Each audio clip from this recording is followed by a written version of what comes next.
Once again to O'Neill's Grill here on University Boulevard, as we are here each and every Tuesday for the JMU Fan and Press Luncheon. Not only here on O'Neill's, I want to welcome everybody here this afternoon, but also those of you watching online through JMU Sports Facebook, as we do stream it each week here live on Facebook. Also those of you who are listening about town on ESPN 1360 AM, 101.3 FM, and the daily sports feed, and Dave Thomas, the host there. Today's lineup, we will have head coach Mike Houston of the top-ranked JMU football Dukes. Dukes are 4-0, opening up with the win over Maine to begin CA play this past Saturday at home. And then following Coach Houston's comments and questions and answering with the media, we will invite Dave Lombardo, the head coach of the JMU women's soccer program here on our weekly Fan and Press Luncheon. Do have some other information to pass along to you before we talk football here today.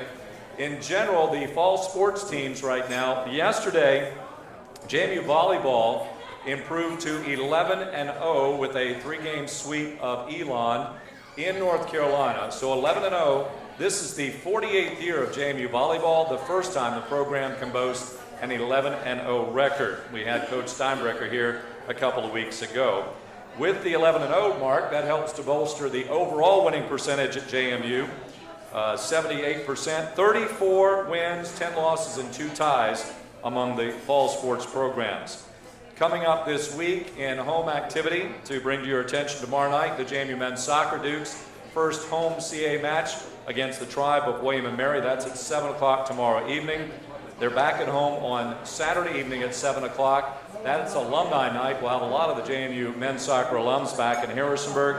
At Centera Park, admission is always free for regular season games. That's men's soccer tomorrow and Saturday. And the women's soccer Dukes are at home against preseason favorite Northeastern Sunday at 1 o'clock. JMU volleyball is home this week. They will host UNCW, the Dukes, on Friday night at 7 at Godwin Hall, and Sunday against the College of Charleston at 1 o'clock. Many of those games, the men's soccer matches and the volleyball, can be seen on Matazone HD Sportsnet. On to football, the Dukes are on the road this week facing the Delaware Blue Hens in Newark. That is a 3:30 start in Newark. The Delaware Blue Hens 2-1 with wins over Delaware State and Cornell and a loss to Virginia Tech. JMU Athletics has partnered with Delaware Athletics to provide this game on TV as well. You can watch it on Comcast Sportsnet Plus, Comcast Sportsnet Philadelphia, and Comcast Sportsnet New York. You can also see it through Hens All Access, the online video stream. And you can also come right here to O'Neill's. This will be the watch party, the official watch party place here in Harrisonburg. And you can hear it on the JMU Sprint Broadcast Network with Dave Thomas and Clint Estes. Dave and Clint will start the production at 2:30 on the JMU Sprint Broadcast Network. One little note, there's a lot of notes we can throw out about football, but one, Brian Shore, with his 4 touchdown tosses this past weekend, that gives him 48 in his career, so he is 3 shy of tying Justin Riscotti and Vad Lee for the record. Speaking of Vad, it was 2 years ago today that the Dukes beat SMU on the road. So that's a good sport note in JMU football history. And you go back to the early 90s, as it was on this date in 92, the Dukes beat Youngstown State on a last-second field goal, 6 seconds remaining. Trey Weiss hit a field goal, and the Dukes won that ballgame. It was a 27-yarder. They were the reigning national champions at that time. Little history there for the Dukes, but now we bring you to the present, and we welcome in the head coach of the Dukes, Mike Houston. Coach?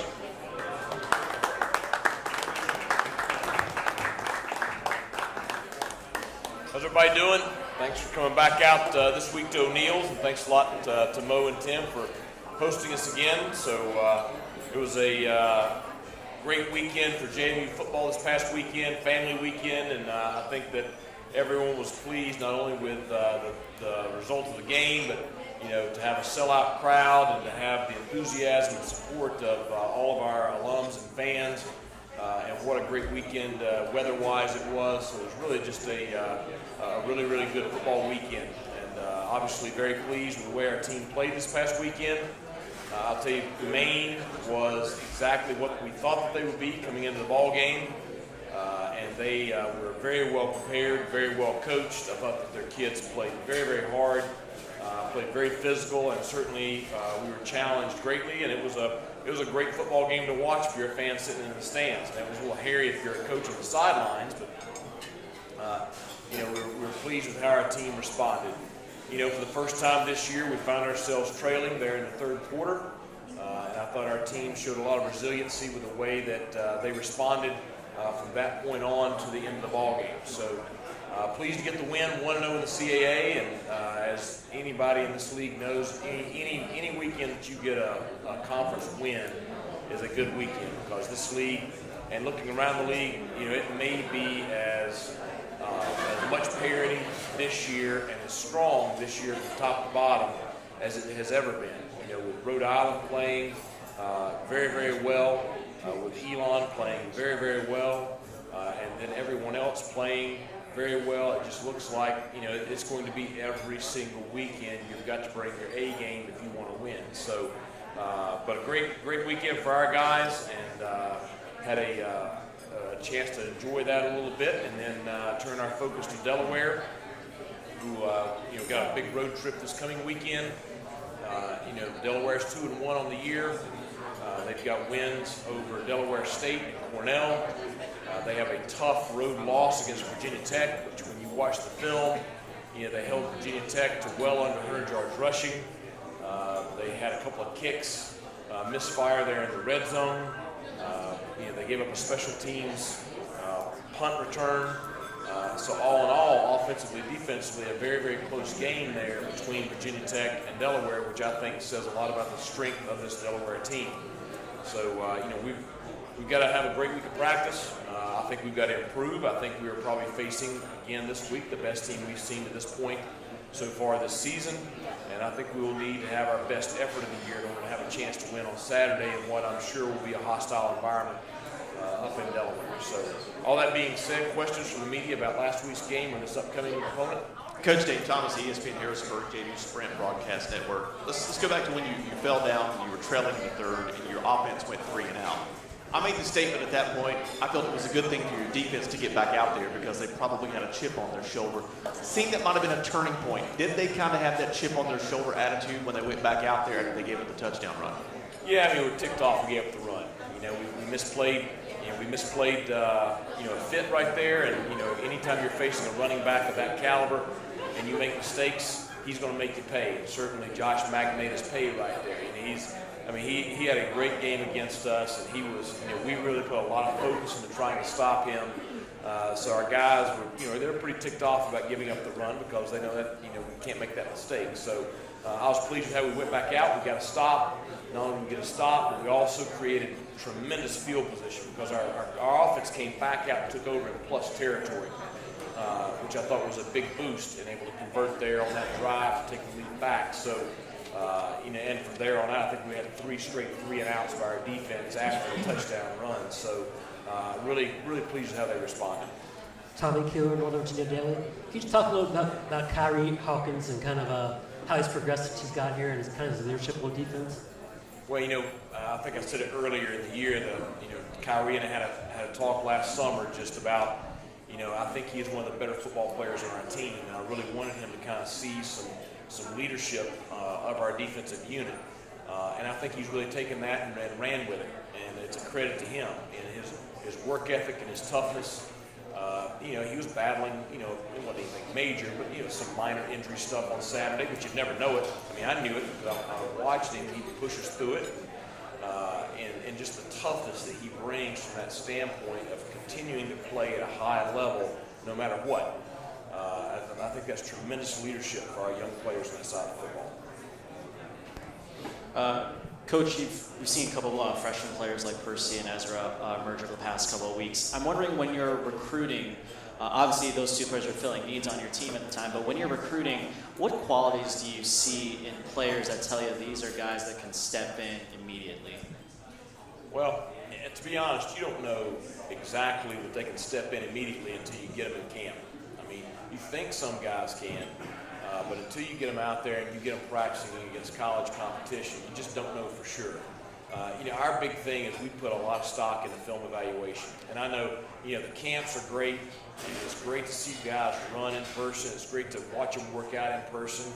But I also think that, with training the way it is year-round at the high school level, you can get guys in camp that go out there and they can run a good 40, they can do a great shuttle, they can jump a great vertical jump, they can do all the drills, but does that equate to being a good football player? So we put a lot of stock into the film evaluation, and that's why we signed Ezra.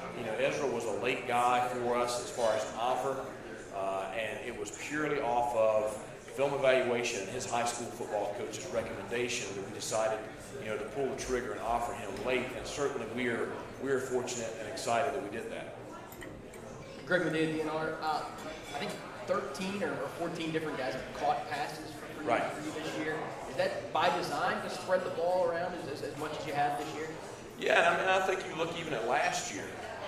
You had, Rab was pretty significant there, but then if you look at it was Rab, John Miller, Rashard Davis, Damo Taylor, Clue, whomever, we spread the ball around a good bit last year too. I think that's just the design of this offense is that you can't focus on any one receiver because you have so many different guys that can make plays, and Brian is so good at not forcing the ball, but putting the ball where it needs to go, depending upon the play call and defense he sees.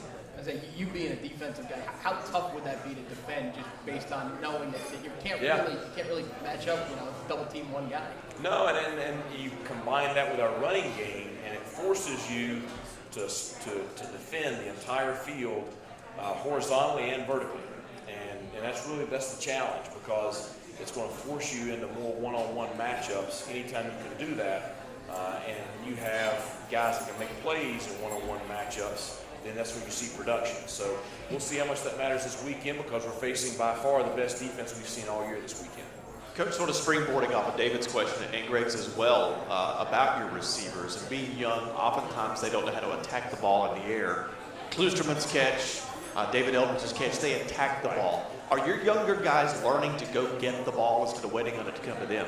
Well, certainly that's something that they've got to learn how to do in order to survive during practice. And I think that quality of David Eldridge, that quality of Terrence Alls, that quality of Riley Stapleton, that quality of Ish Hyman to attack the ball in the air has made our secondary better also, because we've had to learn how to battle for position and battle for balls in the air. And so it's done both. It's made our secondary better. It's made those receivers better at attacking the ball in the air, because we do focus on it so much, and we do go good versus good a good bit. You talk a little about Delaware's offense. It seems like a pretty balanced, obviously. A couple pretty good running backs. Yeah, they've got two big, strong running backs, Thomas Jefferson and Kareem Williams. Have both put up good numbers this year. They look on film like they did last year offensively. They're a big, strong offensive line. I think they're well coached on the offensive front, but you get that size and strength, and they're going to have the ability to run the football downhill. I think Joe Walker is playing better this year than he was a year ago. He has great velocity on his throws. I think he's making better decisions. They're doing a lot to move him around.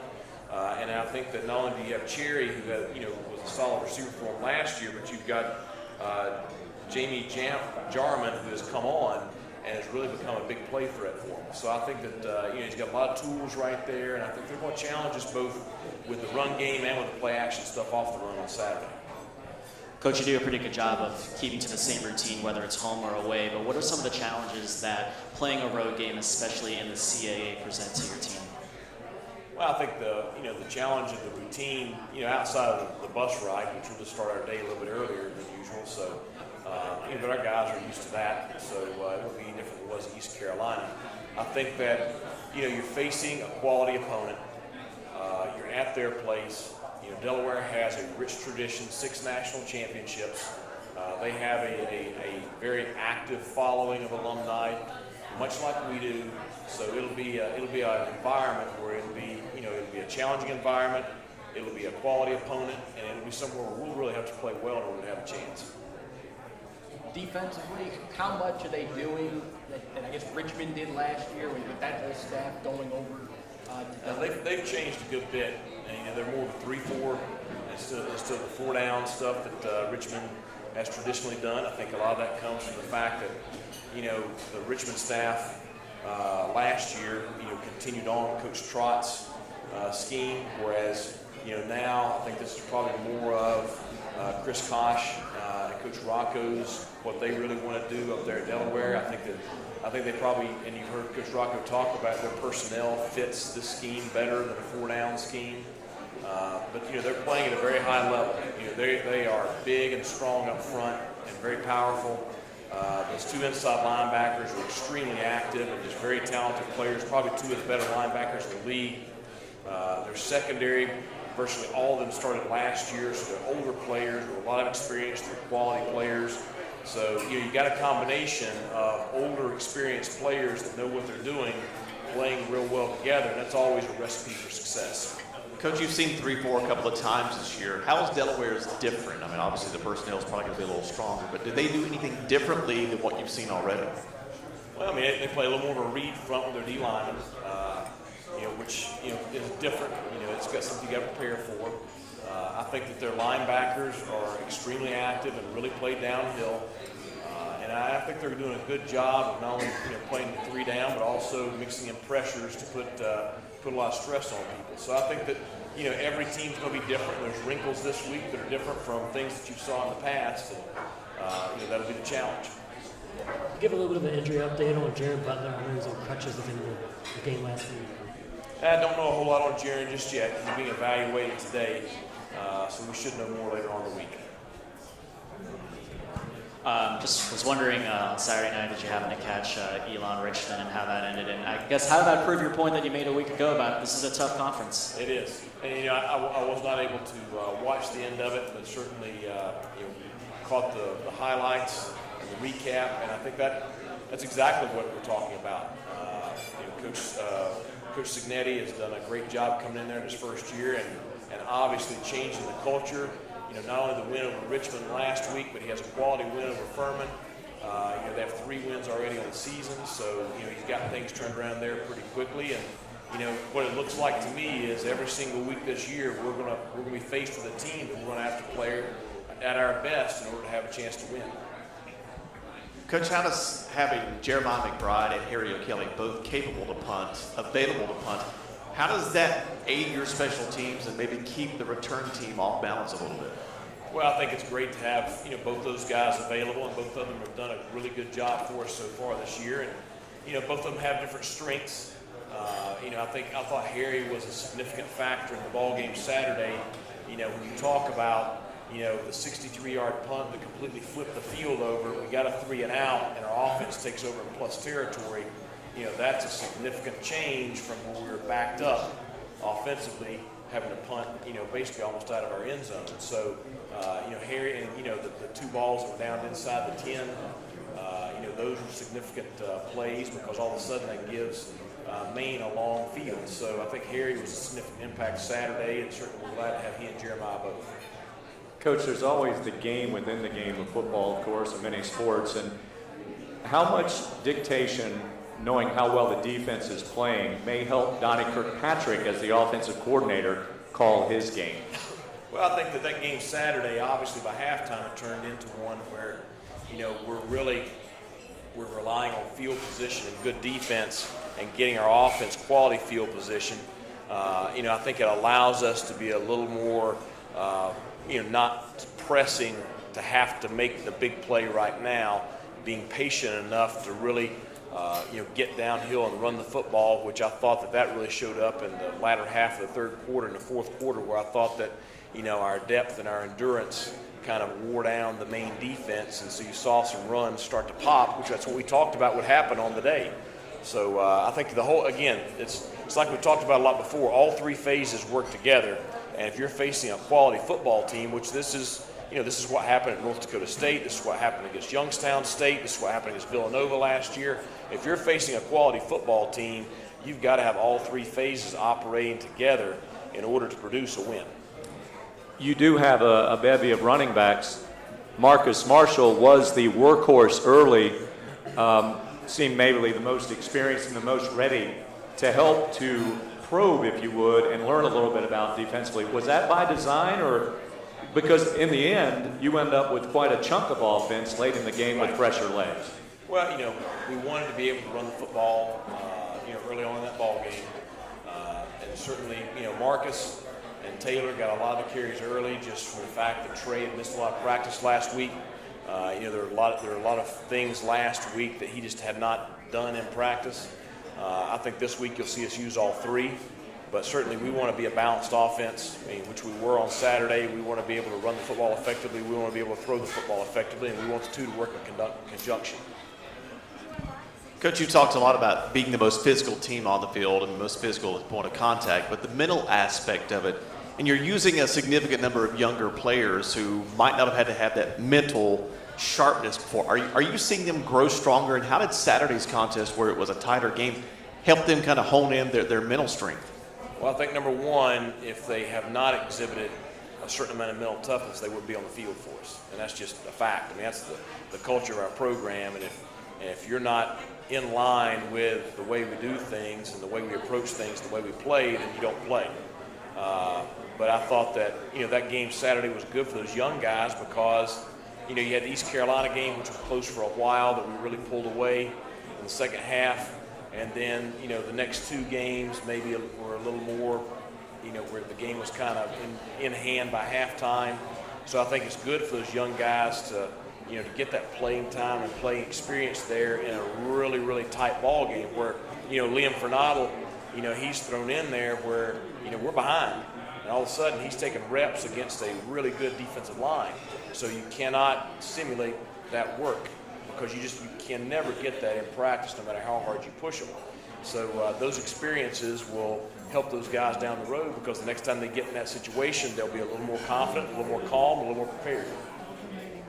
Coach, how much a lot of the behind the scenes, the support that you get, first of all, Coach Williams, of course, and with the nutritionist and everything else that really help you to have much more stamina, be ready and prepared. How much does that contribute to a winning football program? Oh, there's no doubt. And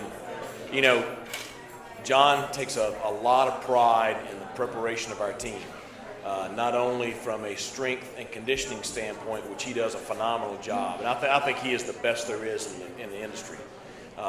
But he just takes a lot of pride in that. But he also takes a lot of pride in the mental preparation aspect, and that's one thing. He and I are on the same page each week with how we've got to prepare the kids mentally. So, whatever message they're getting in team meetings or practice from me, they're getting the same exact message in the weight room or, when they're training with him.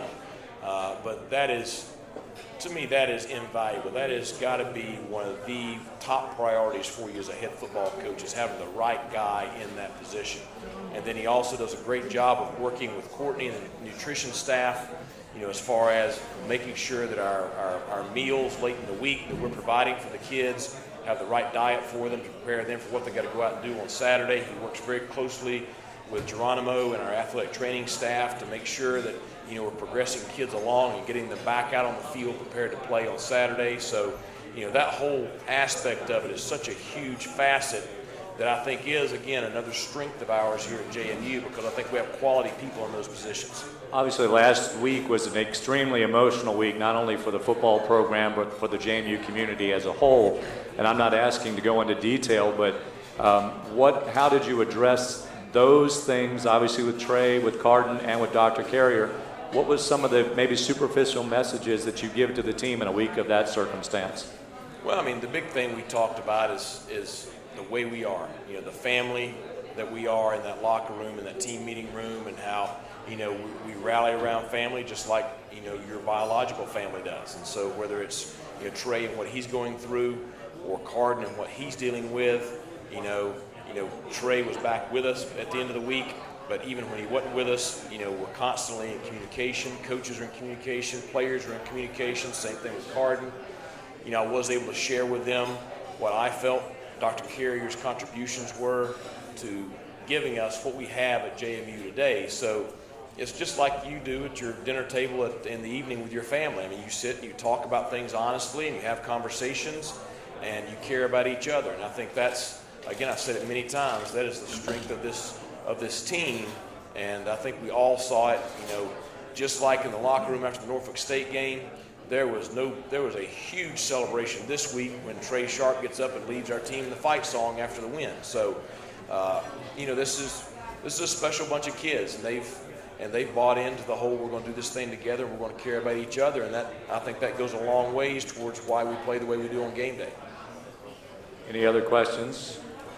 Coach, Okay, thank you. should be an exciting weekend. Hope everybody can make it to Delaware. Go Dukes. We'll take a brief